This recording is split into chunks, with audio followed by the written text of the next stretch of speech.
اور بڑا درویش منش انسان ہے، بڑا دلیر دبنگ آدمی ہے، اس لیے کارکنوں میں بے حد مقبولیت بھی ہے اس کی. اور مہر عبدالستار کے لیے بہت کم سیاسی رہنما ایسے ہیں جن کے لیے کارکن اپنی جان تک نشاور کرنے کے لیے تیار نظر آتے ہیں. تو مہر Abdul Sattar is one of them. یہ تو میرا خیال ہے کہ مہر عبدالستار کی گرفتاری جو ہے شاید اس خوف کے پیش نظر بھی ہے. احتجاج کے موسم میں ایسے لوگ جو ہیں وہ حکمرانوں کی ہمیشہ ہٹ لسٹ پر ہوا کرتے ہیں. مہر عبدالستار کی گرفتاری بتاتی ہے کہ سی بی ایمز کی باتیں جو ہیں صرف باتیں ہی ہیں اور حقیقت سے ان کا کوئی واسطہ نہیں ہے. بہرحال دیکھیں اگلے 1-2 دن میں صورتحال کس طرف جاتی ہے. ناظرین، وزیر اعظم نے قائد حزب اختلاف محمود خان اچکزئی کے ساتھ ملاقات کا اعلان کیا ہے اور خیال ہے کہ یہ ملاقات قومی اسمبلی کے اگلے سیشن کے دوران قائد حزب اختلاف کے چیمبر میں ہوگی. توقع ہے کہ جمعے کے روز یہ ملاقات ہو جائے گی. محمود خان اچکزئی نے وزیر اعظم شہباز شریف کو خط لکھا تھا جس میں عمران خان کی صحت اور طبی معائنے کا معاملہ اٹھایا تھا. اچکزئی کہہ چکے ہیں کہ ان کی وزیر اعظم سے ملاقات مشروط نہیں ہونی چاہیے. اسلام آباد میں اس ملاقات سے کافی امیدیں باندھی جا رہی ہیں، کافی باتیں کی جا رہی ہیں، لیکن پھر وہی بات کہ یہ ملاقات 8 فروری سے پہلے ایک جھانسا بھی ہو سکتی ہے. اگر یہ ملاقات جمعے کے روز ہوتی ہے تو اس میں وزیر اعظم کو کوئی ایسا اعلان کرنا پڑے گا جس سے اس تاثر کو تقویت ملے کہ حکومت ملک کو بحران سے نکالنے کے معاملے میں خود سنجیدہ ہے. ناظرین، اصل بات تو یہی ہے کہ اگر اس معاملے سے فریقین اس بند گلی سے، میں عام طور پہ آپ کی خدمت پہ یہی ایک لفظ بولتا ہوں کہ بند گلی میں ساری قوتیں بند گلی میں ہیں. اس بند گلی سے نکلنے کا جو پہلا تاثر دینے کا جو فرض ہے وہ حکومت کا ہوا کرتا ہے. حکومت کو میرا خیال ہے کہ اس ملاقات کے بعد بھی ایسا کوئی سالڈ سٹیپ لینا پڑے گا. اگر یہ ملاقات ناظرین صرف فوٹو سیشن کے لیے ہے تو اس کا پھر کوئی فائدہ نہیں ہے. اور اس دوران آج ایک اور ملاقات بھی ہوئی ہے جس سے اندازہ لگایا جا سکتا ہے کہ نون لیگ اور پی ٹی آئی کے درمیان کچھ نہ کچھ تو برف ضرور پگھلی ہے. یہ ملاقات ہوئی ہے اسپیکر بابر سلیم سواتی اور قومی اسمبلی کے اسپیکر ایاز صادق. یہ ملاقات ناظرین اس لیے بھی اہمیت کی حامل ہے کہ جو لوگ بابر سلیم سواتی کو جانتے ہیں انہیں پتہ ہے کہ وہ کس حد تک اپنے موقف پہ ڈٹا ہوا آدمی ہے، بلکہ بعض حلقے تو انہیں پی ٹی آئی کا بہت ہارڈ لائنر رہنما بھی قرار دیتے ہیں. یہ بھی ہو سکتا ہے کہ سہیل آفریدی کی وزیر اعظم سے ملاقات کے بعد اچکزئی کے ساتھ ملاقات کا اعلان اور پھر ایاز صادق کی بابر سلیم سے ملاقات یہ کسی اور دکھانے اور کسی اور کو دکھانے کے لیے ہو، یہ بھی ہو سکتا ہے. بہرحال جو بھی معاملات ہیں ناظرین، یہ سب کچھ میرا خیال ہے کہ اگلے 1 یا 2 دن کے دوران سامنے آ جائے گا. اچھا ناظرین، فرد ہمیشہ غلطیاں کرتے ہیں. فرد کو غلطی سے روکنے کے لیے تعلیم ضروری ہے. اس کے باوجود ہونے والی غلطی جو ہے وہ جرم بن جاتی ہے اور جس کے لیے قانون بنتے ہیں. ریاست کی ذمہ داری قانون کا اطلاق ہے، مگر جب ریاست اپنے ہی بنائے ہوئے قانون خود ہی توڑنے لگے تو پھر معاشرہ ٹوٹ پھوٹ کا شکار ہو جاتا ہے. ریاست جب سوالوں سے ڈرنے لگے تو سمجھ لیں کہ وہ جواب کھو چکی ہے. ریاست نے سچ بولنے والوں کو خاموش کیا، جھوٹ بولنے والوں کو پروٹوکول دیا. پھر ہم حیران ہیں کہ سچ کہاں کھو گیا. ریاست اگر اپنی غلطی مان لے تو وہ مضبوط ہوتی ہے، لیکن ریاست کی غلطی کی نشاندہی کرنے والے کو سازشی قرار دے دیا جائے تو ریاست کھوکھلی ہو جایا کرتی ہے. کھوکھلی ریاستیں جو ہیں وہ تخریب کاری سے نہیں، وہ سچ سے ٹوٹتی ہیں. آج کے آپ منظرنامے پہ غور کریں، یوں لگتا ہے ہر طرف دہشت گرد بیٹھے ہوئے ہیں کیونکہ ریاست نے خود کو کہیں کھڑا نہیں کیا. ہم نے ہر مسئلے کا حل طاقت کے استعمال میں رکھ دیا. حکومت اپنے فرائض سے پہلو تہی کرتی رہی اور بوجھ عسکری اداروں پر ڈالتی رہی کہ وہی ہر مسئلے کا حل نکالیں گے. اب حالت یہ ہے کہ حکومت دہشت گردی سے نمٹنے کو اپنی ذمہ داری نہیں تصور کرتی. اس نے ہر ناکامی کے پیچھے ایک ملک رکھ دیا ہے. آج ہمیں اپنا جغرافیہ سکڑتا ہوا محسوس ہونے لگا ہے یا اس کا خوف لاحق ہے. اسی خوف میں قبرستان آباد ہو رہے ہیں. یہ سبق کون دہرائے گا کہ دہشت گرد ریاستیں نہیں توڑ سکتے، کبھی بھی نہیں توڑ سکتے. دہشت گرد مل کے جتنی مرضی کبھی ریاست نہیں توڑ سکتے. سری لنکا ناظرین 30 سال تک خانہ جنگی کا شکار رہا، بالآخر تامل باغیوں کو شکست ہوئی اور ریاست بچ گئی. ریاستیں غلط فیصلوں سے ٹوٹتی ہیں. ریاست اپنے شہریوں کو جب سننا چھوڑ دے تو پھر کوئی اور ان کو سن لیتا ہے.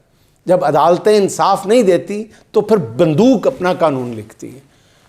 جب سیاست کے دروازے بند کر دیے جائیں تو پھر تخریب کاری جو ہے یہ اپنے رستے بنا لیتی ہے، اور یہی وہ سچ ہے جس کا سامنا کرنے سے ریاست گریز کرتی ہے۔ مگر اس سچ کو مانے بغیر آگے بڑھنے کی ناظرین کوئی صورت بھی نہیں ہے۔ اس کے لیے حکومت کو ذمہ داری لینی ہوگی۔ بار بار عرض کرتا ہوں کہ پہلی ذمہ داری ہمیشہ حکومتوں کی ہوتی ہے۔ عسکری ادارے اپنی استطاعت سے بڑھ کر قربانیاں دے رہے ہیں، مگر حکومت ہر جگہ خاموش تماشائی بنی نہیں رہ سکتی۔ یہ سوٹ نہیں کرتا ایک حکومت کو اور پھر ریاست کو۔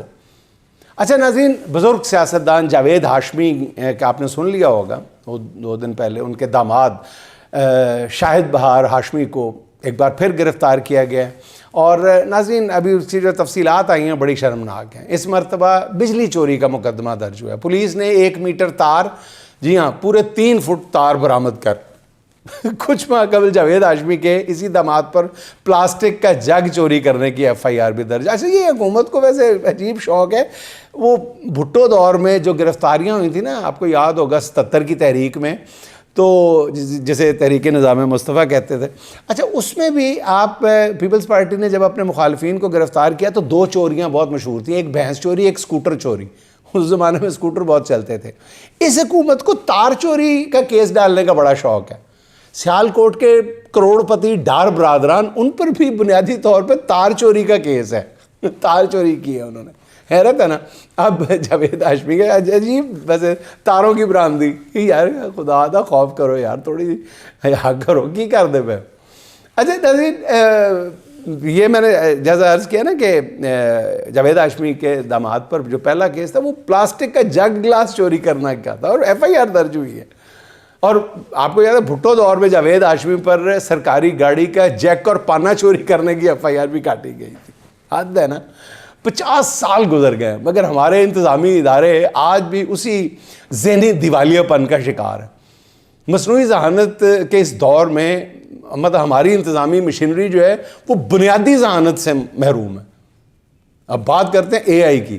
ہمارے پاس یہ آرٹیفیشیل انٹیلیجنس کیا، دماغی انٹیلیجنس بھی نہیں ہے گی ساڑھے کو۔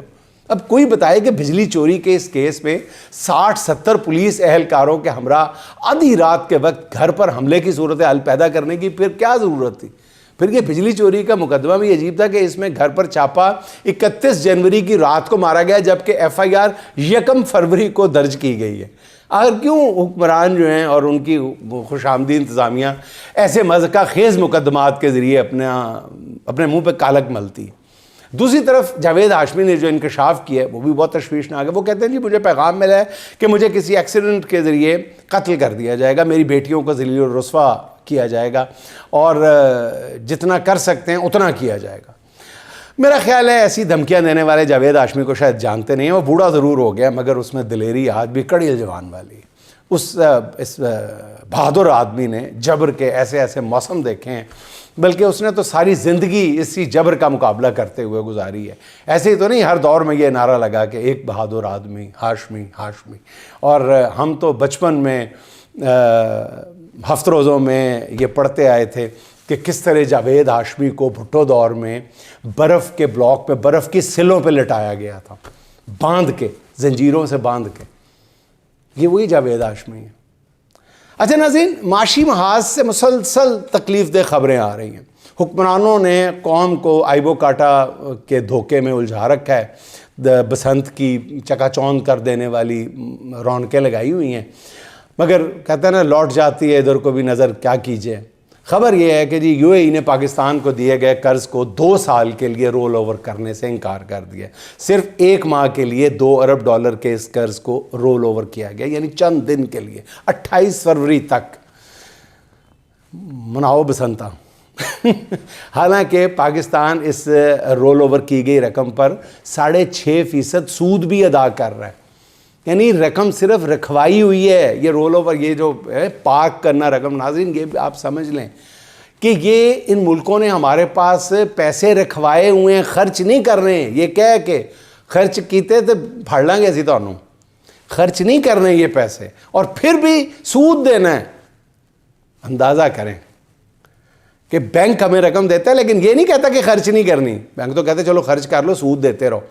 یہ ہمارا جو پاک کر رہے ہیں نا رقم، یہ خرچ بھی نہیں ہم کر سکتے، لیکن اس پہ سود دینا ہے ہم نے 6.5% سود دینا ہے. یعنی متحدہ عرب امارات کے مجموعی طور پر $3 ارب پاکستان پر $18 کروڑ سود کی مد میں ان پہ ادا کر رہا ہے. مگر اس کے باوجود امارات کی یہ رقم جو ہے، یہ حکومت یہ رقم جو ہے مزید پاکستان کے اسٹیٹ بینک میں پارک کرنے کے لیے تیار نہیں ہے، انکار کر دیے. دوسری طرف گزشتہ ہفتے UAE نے بھارت میں $100 ارب کی سرمایہ کاری کا معاہدہ کیا ہے، اور اس رقم سے UAE بھارت میں انفراسٹرکچر بہتر بنائے گا. مودی کے شہر گجرات کو سمارٹ سٹی بنائے گا، وہاں عالمی معیار کی بندرگاہ بنائے گا. اور دوسری برادر اسلامی ملک جو ہے وہ پاکستان ہے، جس کے بینکوں میں وہ 6.5% سود پر $2 ارب رکھنے کو بھی اب تیار نہیں ہے. اس وقت زر مبادلہ کے ذخائر جو ہیں $15 ارب کی سطح پہ ہیں، جن میں سے $12 ارب سعودی عرب، چین اور اسی UAE کے رول اوور کے پڑے ہوئے ہیں، یعنی پارک ہوئے پڑے ہیں. جیسے گاڑی کسی کے گھر میں آپ پارک کرتے ہیں اور کہتے ہیں کہ چابیاں ساتھ لے جاتے ہیں، کہتے ہیں چلانی نہیں ہے، یہ وہی پارکنگ ہے. باقی رقم IMF سے ملنے والے قرض کی قسط کی ہے ان میں، یہ $15 ارب. اس معاشی حقیقت کے درمیان وزراء کی بڑکیں ہیں کہ جی ملک ترقی کی اڑان بھر چکا ہے، آئیبو کاٹا، اب ہم بسنت کا جشن منانے کا حق رکھتے ہیں، ترقی کر لیے، ترقی نظر آتی ہے، پتہ نہیں کہاں نظر آتی ہے. اب انہی وزراء کو عمران خان کی 6% گروتھ والی معیشت اور $10 ارب کے اضافے والی ایکسپورٹس جو ہے وہ ملک میں دیوالیہ دکھائی دیا کرتی تھی کہ جی ملک دیوالیہ ہو گیا. وہی وزراء اب 2% گروتھ اور 4 سال سے رکی ہوئی ایکسپورٹس پہ معیشت کی اڑان کے نعرے لگا رہے ہیں. اس دانشوری پر کوئی سوائے اس کے کیا کہہ سکتا ہے کہ سنتا جا شرماتا جا. ناظرین، آخر میں عرفان صادق کے 2 اشعار. کالجوں کی فیس میں ساری زمینیں بک گئیں، کالجوں کی فیس میں ساری زمینیں بک گئیں، ڈگریاں لے کر وہ پھر دہقان بنتا کس طرح، ڈگریاں لے کر وہ پھر دہقان بنتا کس طرح. سازشی سانچوں میں ساون کی ہوائیں بٹ گئیں، سازشی سانچوں میں ساون کی ہوائیں بٹ گئیں، حبس کے محبس میں روشن دان بنتا کس طرح، حبس کے محبس میں روشن دان بنتا کس طرح. ناظرین، خوش رہیں، خوش رکھیں. آپ سے ملاقات ہوگی انشاءاللہ اگلے ولاگ میں. اللہ حافظ.